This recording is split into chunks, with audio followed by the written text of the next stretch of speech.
ആരോഗ്യ സംബന്ധമായ വിവരങ്ങൾക്കായി നിങ്ങൾ ഈ ചാനൽ സബ്സ്ക്രൈബ് ചെയ്യുക. നോട്ടിഫിക്കേഷൻസിനായി ബെൽ ബട്ടൺ അമർത്തുക.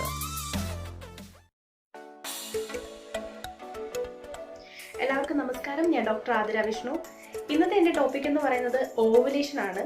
ഓവുലേഷൻ എന്ന് പറയുന്നത് അണ്ഡാശയത്തിൽ നിന്ന് അണ്ഡം പുറത്തേക്ക് വരുന്ന ആ ഒരു പ്രക്രിയയാണ് ഓവുലേഷൻ എന്ന് പറയുന്നത്. ഒരു സ്ത്രീക്ക് മെയിനായിട്ടും 2 അണ്ഡാശയങ്ങളാണ് ഇരിക്കുന്നത്.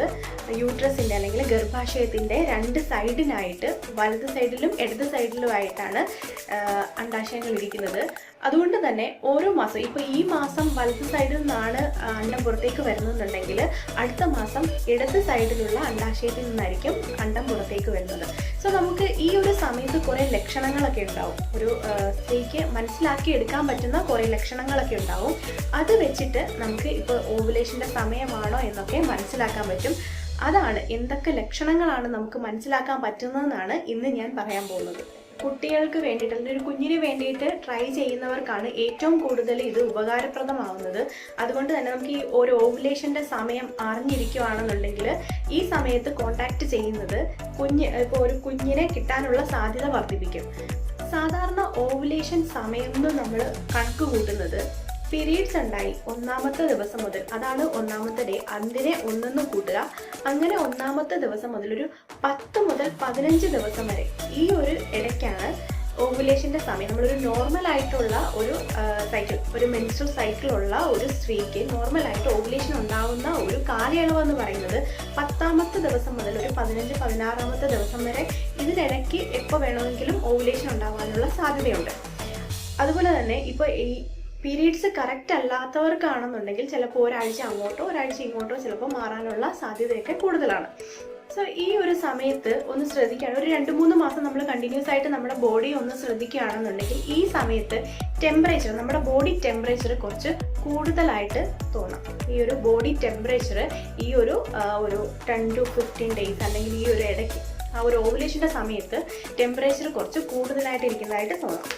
മറ്റൊരു ലക്ഷണമാണ് യോനിയിൽ നിന്ന് മുട്ടയുടെ വെള്ള പോലെയുള്ള കുറച്ച് കട്ടിയുള്ള ക്ലിയർ ആയിട്ടുള്ള ഒരു ദ്രാവകം പുറത്തേക്ക് വരും.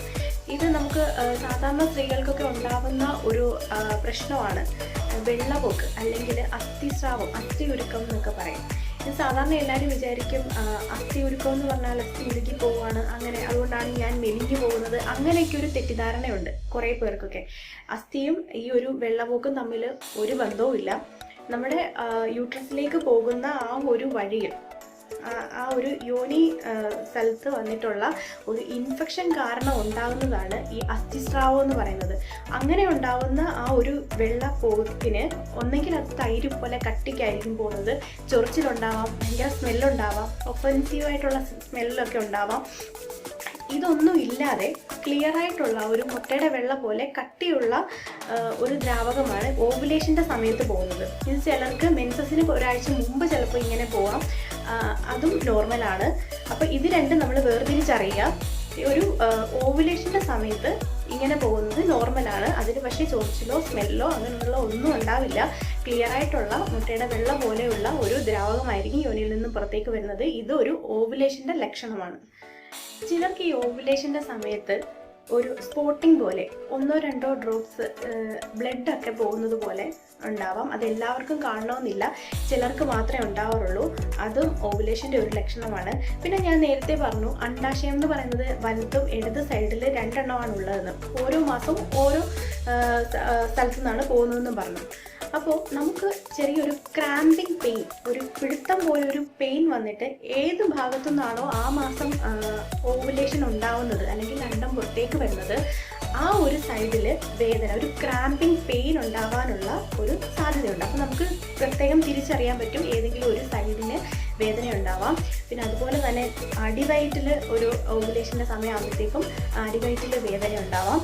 ഇതൊക്കെ ഓവുലേഷൻ്റെ ലക്ഷണങ്ങളാണ്. പിന്നെ പറയാനുള്ളതാണ് ബ്രസ്റ്റിനുള്ള വേദന, ബ്രസ്റ്റ് തൊടുന്ന സമയത്തൊക്കെ ആണെങ്കിലും ഭയങ്കരമായിട്ട് ഒരു വേദന ഉള്ളതുപോലെ തോന്നാം. അതുപോലെ തന്നെ നമുക്ക് ഡ്രസ്സൊക്കെ യൂസ് ചെയ്യുന്ന സമയത്ത് മനസ്സിലാവും, ഒരു ടെൻഡർനെസ് നമുക്ക് ഫീൽ ചെയ്യും. അത് ഓവുലേഷൻ്റെ ഒരു ലക്ഷണമാണ്. ചിലർക്ക് മെൻസസിന് കുറച്ച് ഒരാഴ്ച മുമ്പ് മുതൽ ഈ ഒരു സിംറ്റംസ്, ഈ ഒരു ബ്രസ്റ്റിനുള്ള വേദന സ്റ്റാർട്ട് ചെയ്യാറുണ്ട്. പക്ഷേ ഈ ഓവുലേഷൻ എന്ന് പറയുന്നത് നിങ്ങളുടെ മെൻസസിൻ്റെ 1ാമത്തെ ദിവസം മുതൽ ഒരു 10 മുതൽ 15 ഞാൻ നേരത്തെ പറഞ്ഞു, ഈ ഒരു ഇടയ്ക്ക് ഇങ്ങനെ ഒരു ബ്രസ്റ്റിനുള്ള പെയിൻ വരികയാണെന്നുണ്ടെങ്കിൽ അത് ഓവുലേഷൻ്റെ ഒരു ലക്ഷണമാണ്.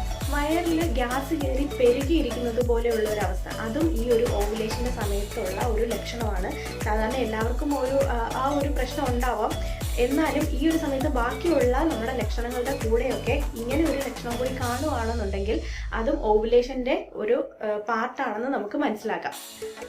ഈ ഒരു സമയത്ത് സെക്സിനോടുള്ള താല്പര്യമൊക്കെ കുറച്ച് കൂടുതലായിട്ടുണ്ടാവാം. പിന്നെ അതുപോലെ ചിലർക്ക് തലവേദനയോ ഛർദ്ദിക്കാനുള്ള ഒരു തോന്നലൊക്കെ, ചിലർക്ക് അതെല്ലാവർക്കും ഉണ്ടാവണമെന്നില്ല, ചിലർക്കൊക്കെ അങ്ങനെയുള്ള സിംറ്റംസും ഉണ്ടാവാറുണ്ട്. സോ ഇതൊക്കെയാണ് നമുക്ക് മനസ്സിലാക്കി എടുക്കാൻ പറ്റുന്ന ഓവുലേഷൻ്റെ ഒരു ലക്ഷണം എന്ന് പറയുന്നത്. ഇത് നമ്മൾ നമ്മുടെ ബോഡി ഒന്ന് ശ്രദ്ധിക്കുകയാണെന്നുണ്ടെങ്കിൽ ആദ്യത്തെ 1 മാസമൊക്കെ നമ്മൾ ശ്രദ്ധിച്ച് തുടങ്ങുമ്പോൾ തന്നെ ഇതെല്ലാം മനസ്സിലാവണമെന്നില്ല. എന്നാലും കണ്ടിന്യൂസ് ആയിട്ട് 2-3 മാസം നമ്മുടെ ബോഡി ഒന്ന് ഈ ഒരു സമയത്തൊന്ന് ശ്രദ്ധിച്ച് നോക്കുകയാണെന്നുണ്ടെങ്കിൽ നമുക്ക് പിന്നീട് ബാക്കിയുള്ള എല്ലാ ഓവുലേഷനും നമുക്ക് സ്വന്തമായിട്ട് തന്നെ മനസ്സിലാക്കിയെടുക്കാൻ പറ്റും. അതുപോലെ കൺസീവ് ആകാൻ ട്രൈ ചെയ്യുന്നവരാണെന്നുണ്ടെങ്കിൽ ഈ ഒരു സമയത്ത് സെക്സിൽ കോണ്ടാക്ട് ചെയ്യുന്നത് കുഞ്ഞിന് കിട്ടാനുള്ള സാധ്യത വർദ്ധിപ്പിക്കുകയും ചെയ്യും. ഓക്കെ, അപ്പോൾ ഇത് കുറേ പേർക്കൊക്കെ ഇത് യൂസ്ഫുൾ ആവുമെന്ന് വിശ്വസിക്കുന്നു. നെക്സ്റ്റ് വീഡിയോയിൽ മറ്റൊരു ടോപ്പിക്കായിട്ട് ഞാൻ വരാം. It's me Athira Vishnu.